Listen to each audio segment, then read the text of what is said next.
Juízes capítulo 8.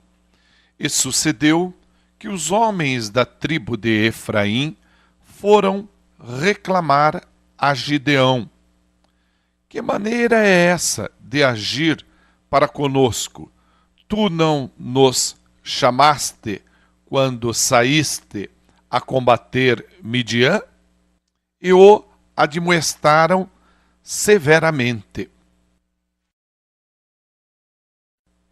Então ele lhes ponderou: que mais fiz eu em comparação com o que fizeste vós? O restolho das uvas de Efraim não é melhor do que toda a colheita de Abiezer? Foi em vossas mãos que Deus entregou os líderes midianitas, Oreb e Zeebe. O que pude fazer eu não se compara com o que fizeste vós.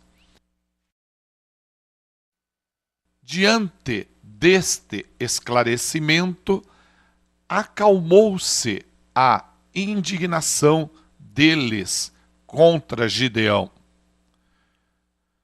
Gideão chegou ao Jordão e o atravessou, mas tanto ele como os 300 guerreiros que o acompanhavam estavam exaustos por causa da perseguição.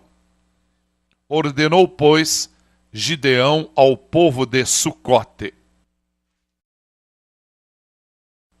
dai, rogo-vos, pedaços de pão aos homens que me seguem, porquanto estão muito cansados, e eu ainda estou perseguindo os reis de Midian, Zeba e Zalmuna.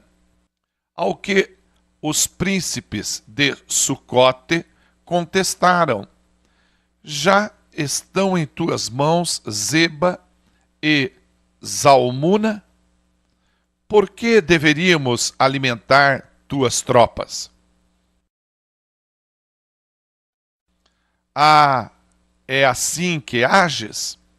Replicou Gideão: assim que o Senhor tiver entregado nas minhas mãos Zeba e Zalmuna, rasgarei a vossa carne com os espinhos do deserto e com os abrolhos. Dali subiu a Peniel, contudo, eles também responderam como o povo de Sucote. Declarou Gideão ao povo de Peniel: eis que, quando eu retornar vitorioso, destruirei esta vossa fortaleza.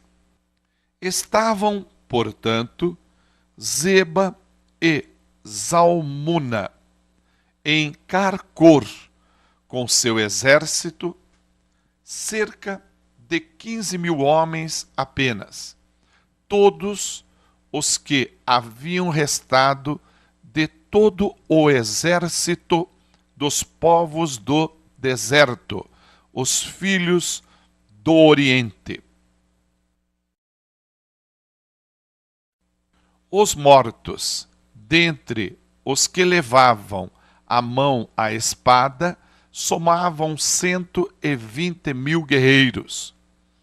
Gideão subiu pelo caminho dos nômades, os que habitam em tendas, a leste de Noba e Jogbeá, e atacou o exército inimigo exatamente no momento em que este se julgava oculto e em segurança. Zeba e Zalmuna, os dois grandes chefes midianitas, fugiram, mas ele os perseguiu e os prendeu, e o exército inteiro foi derrotado. Gideão, filho de Joás, retornou da batalha pela encosta de Heres. Ele capturou um jovem de Sucote e o interrogou, e o jovem depôs por escrito o nome dos 77 príncipes e anciãos responsáveis pelo governo da cidade. Em seguida, Gideão rumou para Sucote e anunciou aos líderes e ao povo de lá: aqui estão Zeba e Zalmuna, a propósito dos quais zombastes de mim, dizendo: já estão em tuas mãos Zeba e Zalmuna? Por que deveríamos alimentar tuas tropas? Tomou imediatamente todas as autoridades da cidade e, apanhando espinhos do deserto, abrolhos e sarças, rasgou-lhes os corpos, castigando-os severamente.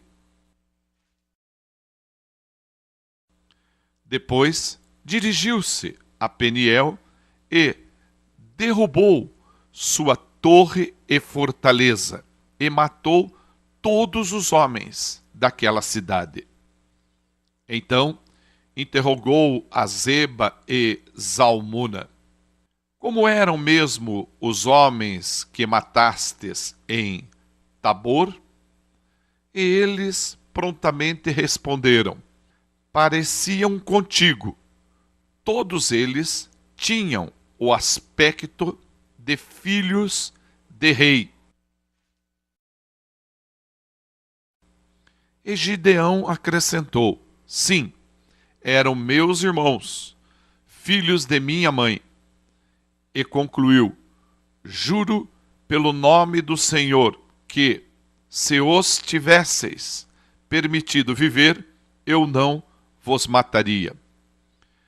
Então deu ordem expressa a seu filho primogênito, Jéter, dizendo: levanta-te, mata-os agora. Contudo, o moço, apavorado, não conseguia desembainhar a espada, porquanto ainda era muito jovem. Mas Zeba e Zalmuna provocaram, exclamando: levanta-te e mata-nos tu mesmo.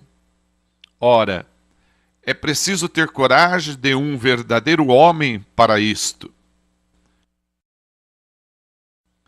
Então Gideão avançou e os matou rapidamente.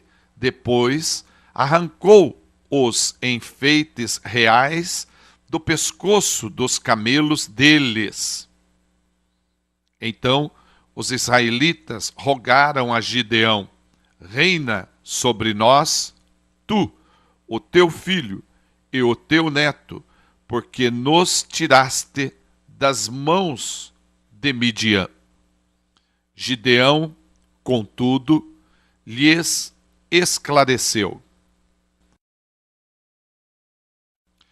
não serei eu quem governará sobre vós, tampouco meu filho, porque é Yahvé quem reinará sobre as vossas vidas. Disse mais Gideão: permite, entretanto, que vos faça um pedido, que cada um de vós me dê um dos brincos que cada um de vós tiraste dos vencidos. Os israelitas, parentes dos midianitas, costumavam usar argolas de ouro nas orelhas ou nariz, porquanto eram nômades do deserto. Replicaram eles: de bom grado os daremos. E estenderam uma capa, e cada um deles depositou ali um brinco do total do seu despojo pessoal de guerra. E o peso dos brincos de ouro que ele recebera chegou a 20,5 quilos, sem contar os enfeites, os anéis, pendentes e as roupas de púrpura que os reis de Midian usavam, e os colares e enfeites reais que adornavam seus camelos. Gideão usou o ouro para confeccionar um efode, manto sacerdotal, que colocou em sua cidade, Ofra. Entretanto, todo o povo de Israel passou a idolatrar este objeto, vindo a se prostituir em relação a Deus, o que se transformou numa armadilha para Gideão e toda a sua família.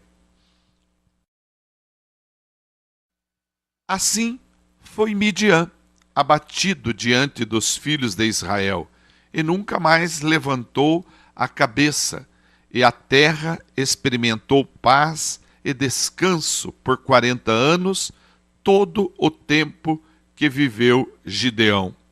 Então Ieru-Baal ben Ioás, Jeru-Baal, filho de Joás, partiu em direção à sua casa e lá permaneceu. Gideão teve 70 filhos, todos gerados por ele, fruto de seus ossos e sua carne, porquanto tinha muitas mulheres.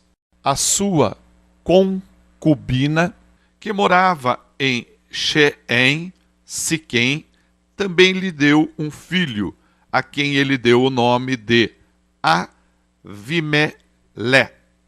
Abimeleque, que significa meu pai é rei. Gideão, filho de Joás, morreu pleno de dias, em idade avançada, e foi sepultado no túmulo de seu pai Joás, em Ofra, dos Abiesritas. Logo depois da morte de Gideão, os filhos de Israel voltaram a se prostituir, oferecendo seu louvor e adoração aos Baalins, e clamaram Baal-Berite como seu Deus. E não mais se lembraram de Yahvé, o Senhor, o seu Deus, que os havia salvado das mãos dos seus inimigos em redor. Também não demonstraram qualquer gratidão para com Jeru-Baal, Gideão e sua família, pois se esqueceram de todo o bem que ele tinha realizado em favor de Israel.